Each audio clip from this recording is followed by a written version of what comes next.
السلام علیکم ناظرین، آپ دیکھ رہے ہیں ایم ایس سپیکس اور آج کی ویڈیو آپ کے لیے حاضر ہے۔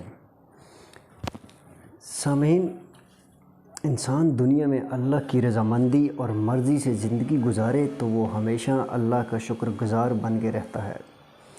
وقت اور حالات کی اونچ نیچ نہ تو اس کے ایمان کو ڈگمگا سکتی ہے اور نہ ہی اس کے ہاتھ کسی ایسے فعل کی طرف بڑھتے ہیں جو اللہ اور اس کے رسول کے بتلائے ہوئے راستے کے خلاف ہو۔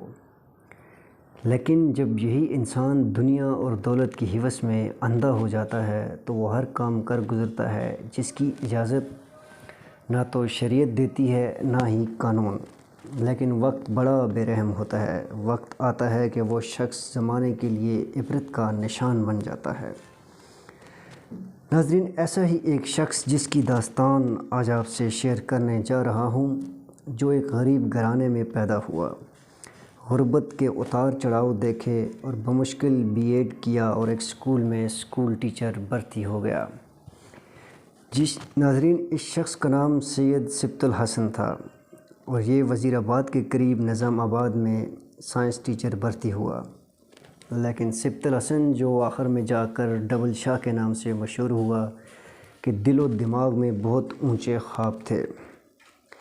وہ اپنی زندگی اور آمدن سے مطمئن نہ تھا۔ اس نے سال 2004 میں نوکری سے چھٹی کی اور دبئی چلا گیا۔ دبئی 6 مہینے رہنے کے بعد یہ شخص واپس وزیر آباد آ گیا۔ لیکن دبئی سے واپسی کے بعد اس شخص نے ایک عجیب کام شروع کر دیا۔ اس نے اپنے ایک پڑوسی جاوید، جو کہ ماربل کا کام کرتا تھا، اس سے کچھ رقم لی اور کچھ دن بعد وہ رقم ڈبل کر کے اس کو واپس کر دی۔ اس طرح ایک اور پڑوسی سے رقم لی اور ڈبل کر دی۔ بات آہستہ آہستہ پھیل گئی۔ وقت کے ساتھ ساتھ سبط الحسن المعروف ڈبل شاہ کے پاس ڈبل کروانے والوں کا تانتا بن گیا۔ ہر شخص کی خواہش تھی کہ وہ ڈبل شاہ کے پاس اپنے پیسے جمع کروائے اور کچھ دنوں بعد ان کی ڈبل وصولی لے لے۔ چند مہینوں میں ہزاروں لوگ پیسے ڈبل کرانے کی لالچ میں ڈبل شاہ کے پاس آتے۔ سامعین، دیکھتے ہی دیکھتے لوگ اپنی زمینیں، زیورات، دکانیں فروخت کرنے لگے اور وہ ساری رقم ڈبل شاہ کے پاس لا کر جمع کراتے، جو کہ ایک لالچ تھا اور یہی لالچ ان لوگوں کو کھا گیا۔ یہ کاروبار شروع میں نظام آباد اور پھر آہستہ آہستہ وزیر آباد، سمڑیال، سیالکوٹ اور گردنواں تک پھیل گیا۔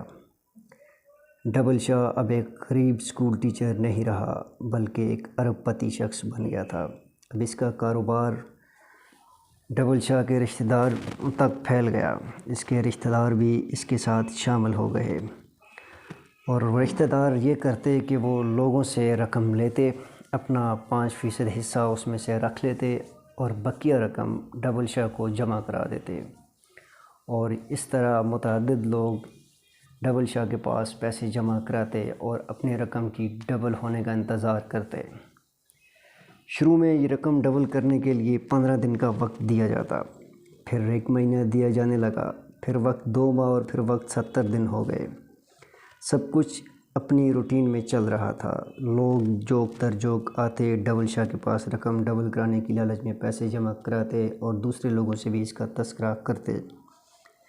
وزیر آباد کا مشہور شخص ڈبل شاہ المعروف بن گیا۔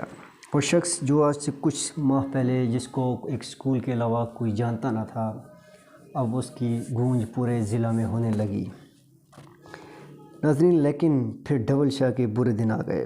خفیہ اداروں نے تحقیقات کیں تو پتہ چلا کہ وہ پونجی اسکیم چلا رہا ہے، جس میں سب سے آخر میں دینے والے لوگوں کی رقم ڈوب جاتی ہے اور پہلے لوگوں کو دوسرے لوگوں کی رقم سے پروفٹ لوٹایا جاتا ہے۔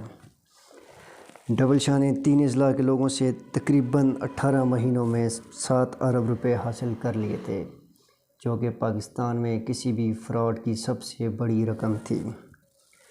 ڈبل شاہ 2007 میں نیب کے شکنجے میں آ گیا۔ اس کی جائیدادیں، اکاؤنٹ ضبط کر لیے گئے اور اس پر کیسز بن گئے۔ نیب نے تقریباً 3 سے 4 ارب روپے کی پراپرٹی ضبط کر لی۔ اس پر مقدمات چلے اور جولائی 2012 میں عدالت نے ڈبل شاہ کو 14 سال کی قید کی سزا سنا دی۔ کچھ کہہ تو وہ پہلے ہی کاٹ چکا تھا۔ اس نے نیب سے پلی برگین نہ کی بلکہ سزا قبول کی۔ ناظرین کچھ سزا وہ پہلے جیسا کہ میں نے بتایا کاٹ چکا تھا، تاہم درست چال چلن اور دیگر قوانین و اصول کے بعد 23 ماہ کی قید کاٹنے کے بعد 14 جولائی 2015 کو ڈبل شاہ رہا ہو گیا۔ نیب نے 4 ارب روپے ضبط کیے جبکہ الزام 7 ارب روپے کا تھا۔ گویا ڈبل شاہ نے کھویا کچھ بھی نہیں تھا، وہ ہر طرح سے فائدے میں رہ گیا۔ اب وہ بالکل صاف ہو چکا تھا۔ پولیس اور قانون نافذ کرنے والے ادارے اب اس سے کچھ بھی نہیں نکال سکتے تھے، نہ ہی وہ کسی کو کچھ بھی دینے کا پابند تھا۔ وہ جب کوٹ لکھپت جیل سے رہا ہوا تو اس کے دوستوں نے اس کا شاندار استقبال کیا۔ اس کے گلے میں پھولوں کے ہار ڈالے گئے، اس کی گاڑی پر پتیاں نچھاور کی گئیں اور اس کی آمد پر وزیر آباد میں شاندار آتش بازی کا مظاہرہ کیا گیا۔ ناظرین ڈبل شاہ اب لاہور شفٹ ہو گیا۔ وہ ہر طرح کی مصیبت، پریشانیوں، مقدمات سے بری ہو چکا تھا اور لاہور میں ایک شاہانہ زندگی گزارنے لگا۔ وہ اب 3 ارب روپے کا مالک تھا۔ وہ 3 ارب روپے جس کا اس سے کوئی لین دین نہیں کر سکتا تھا اور نہ ہی کوئی پوچھ سکتا تھا۔ ایک غریب اسکول ٹیچر کے لیے محض چند سال کی قید اور چند ماہ کی محنت کے بدلے 3 ارب روپے کوئی چھوٹی رقم نہ تھی۔ لیکن انسان سوچتا کچھ ہے، قدرت کو کچھ اور ہی منظور ہوتا ہے۔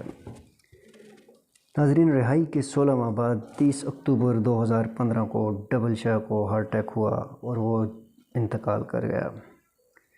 یوں ایک اسکول ٹیچر جو غریب گھرانے میں آنکھ کھولتا ہے اور جس نے اپنے خوابوں کو پورا کرنے کے لیے چند ماہ میں پورے ضلع اور دیگر اضلاع تک اپنے آپ کو اتنا فیمس کر دیا تھا کہ جس کا نام آج بھی لوگ یاد کرتے ہیں، وہ شخص ارب پتی بن چکا تھا اور ارب پتی بننے کے چند ماہ بعد ہی وہ سارے پیسے، بینک دولت، سب کچھ اسی دنیا میں چھوڑ کر خالی ہاتھ قبر میں جا کے لیٹ گیا تھا۔ اربوں روپے کا فراڈ کر کے ڈبل شاہ اور اربوں کی دولت کا مالک ہونے کے باوجود حالیات دنیا سے چلا گیا اور اس کی داستان اختتام کو پہنچی۔ ناظرین دولت کی ہرس انسان کو تباہ کر دیتی ہے۔ ہر وقت خدا کا شکر ادا کرنا چاہیے اور انسان کو اپنی اوقات کے اندر رہنا چاہیے۔ دولت کا ہوس، دولت کی لالچ انسان کی آنکھوں پہ وہ پٹی باندھ دیتی ہے کہ جس دن وہ پٹی کھلتی ہے تو انسان کے ہاتھ میں نہ تو دولت ہوتی ہے، نہ ہی اس کے پاس واپسی کا کوئی راستہ ہوتا ہے۔